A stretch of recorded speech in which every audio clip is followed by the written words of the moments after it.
Good afternoon or good morning, grade 5, 6s, and welcome to our lesson for Friday, January the 14th music lesson. I'm hoping that you took some time and thought as you filled out this sheet and you were able to read it okay. I know I went over it briefly with some of you because I wanted you to explore some of the emotions that go along with music. Music is a gift from God. And we know that God is very musical because he created us with desires and feelings and expressions that get expressed through music. A great deal of our worship music is all about that, expressing our desire to know God better, our joy of knowing him, opportunities to release things, sadness and sorrow to him. So music is such an intricate, important part of our lives and the whole world. Christians are certainly not the only ones. God created all genres of music. And I know we briefly talked last week about some of the different genres of music. I have a list here here's a list, another list, and another list. And I'm not going to read them all off. Maybe if we had more time in person, but of genres of music. It's very, very, very diverse. Lots and lots of options, which just is, again, an expression of how unique and different God made each one of us. And we like different styles of music. There was an experiment done in January 17th, 2020. And within a couple pieces of music, they were able to map out at least 13 overarching feelings in these pieces of music within just a couple of pieces of music. So they had different students listen to it. And throughout these pieces of music, they would feel things like amusement or joy. They'd actually feel beauty. They'd feel relaxation. They'd feel sadness, dreaminess, triumph, anxiety. Some music can actually make you feel anxious, scariness, annoyance, defiance. I mean, there can be all sorts of feelings that come out of that. And so for us to better understand how music feels to us, I thought we would fill this out, okay? Throughout our Christmas musical, I know we were expressing the joy of Christmas season, and we were using that music to share the joy and the excitement and the absolute miracle of Christ's birth at Christmas through music. So I won't be able to hear from you, obviously, over this sort of way, but I hope when you bring this back to class, maybe we could discuss it in person. But I was wondering what song you were best to wake up to. So there used to be a song, and I believe it was written by a group called Bangles, and it was called Walking on Sunshine. I like to wake up to that song because I really enjoyed the idea of waking up to a sunny day and how that would make me feel. When I'm driving in the car, I don't know how many of you heard the music backtrack to The Greatest Show on Earth. There's some amazing music in that. And I love to listen to that. I like to listen to up-tempo, very fun music.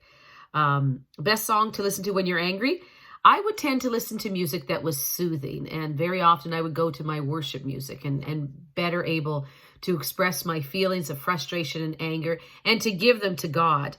The saddest song, Celine Dion's a favorite artist of mine, and she has a song that she talks about a love that was long gone and the missing of that. Favorite 80s song? I liked a group called Chicago. They had a lot of wind instruments in them, and so they're one of my favorite groups. So I don't need to explain to you all of mine, but that's a little example. I hope you were exploring your own personal. What I said is not what you would think. I'm not right and you're wrong. You're not right, I'm wrong. We are all allowed to express within the understanding that as believers, all within what God has made us to be, how music affects us. So, all right. So that was just touching on the emotional side of music, which is really, really neat that it has that part to it. But music also has, like math, very concrete. So music is one of those areas that touches two subjects, that more expressive, individual feeling, but at the same time, it has concrete and you don't get to decide what note it is. It isn't your idea and how it makes you feel. It's what the note actually is. And that has to do with what the sheet is that I gave you. Now, I know last year, because you're grade 5, 6s, that both of those, the grade 3s and 4s, we would have been exposed, or grade 4s and 5s, sorry, would have been exposed to reading music on a treble clef staff. Remember, this was the treble clef, and we spent some time learning how to draw these. What I want you to do for the next time, and hopefully we'll be in person, we'll take this up together, is I want you to write all these note names out. Now, I'm going to hold up this green card, and you can copy this, and I will make sure that you get a copy when we're back together or next week to help you. But if you look at this, this is the treble clef right here, and it has 5 lines, which create 4 spaces.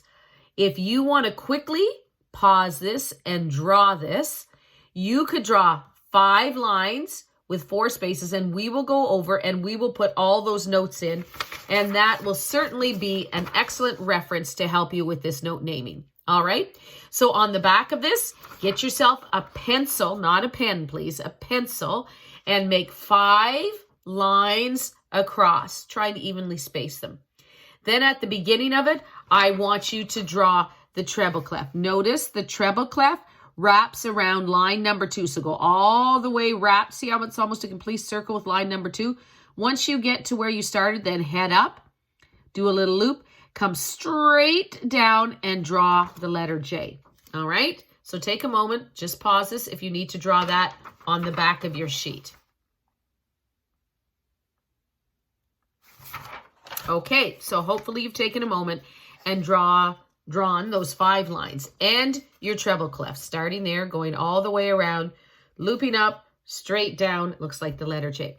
Okay, make a circle in the first space, second space, third space, fourth space. The beauty of being online, at any moment you can stop me and do that, okay? So after you've drawn those 4 spaces, we'll move to the lines. Now draw a circle, these are actually notes, around each line. All right? You can stop me again if you need a moment more to do that. Back to the spaces. In the bottom space, write the letter F. Second space, A. Third space, E. Top space, C, pardon me, top space, E. Spells the word face, okay? F-A-C-E. That's the name of the notes. So when you would see this, for instance, the very first one is in a space. So that space note would be the letter F. All right, let's go to the lines. Through the first line is the note E, G, B, D, F. And remember, there's only 7 letters in the music alphabet, so it uses up those 7 letters.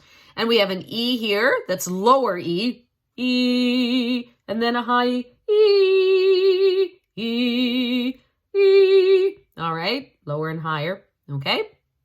All right, and if you wanted to write beside it, sometimes a rhyme that's helpful to help us remember. This is easy with the spaces because it spells a word. But here, every good boy deserves fudge. All right, every good boy deserves fudge. So write those through there. Okay, so once you have this, you are all set to go back to your treble clef and begin to read it. Now, this is important as we are learning to read notes. There's nothing subjective about this. There's no emotions involved in figuring out these note names. It has nothing to do with this side of music and music expression. This is simply note reading. This is important to know as we're going to start working on our ukuleles in February. All right, remember, if you don't have one, there are some at the music store. There's soprano or concert ukulele. Soprano is probably your best option. I want you to go through and write the note names through all of these, okay? All right. And then we will take that up together next time. Again, understanding that this is the concrete part of music. So we play music using notes, but how we play those notes, how we express those notes, those feelings is this side. So it's very important as musicians that we balance between the two, knowing how to read notes and read them accurately and count them accurately, but also how to make those notes expressive and have feelings, because that is what is so wonderful about music and the musical instruments God has given us. All right. Hopefully we'll see you soon. Bye-bye.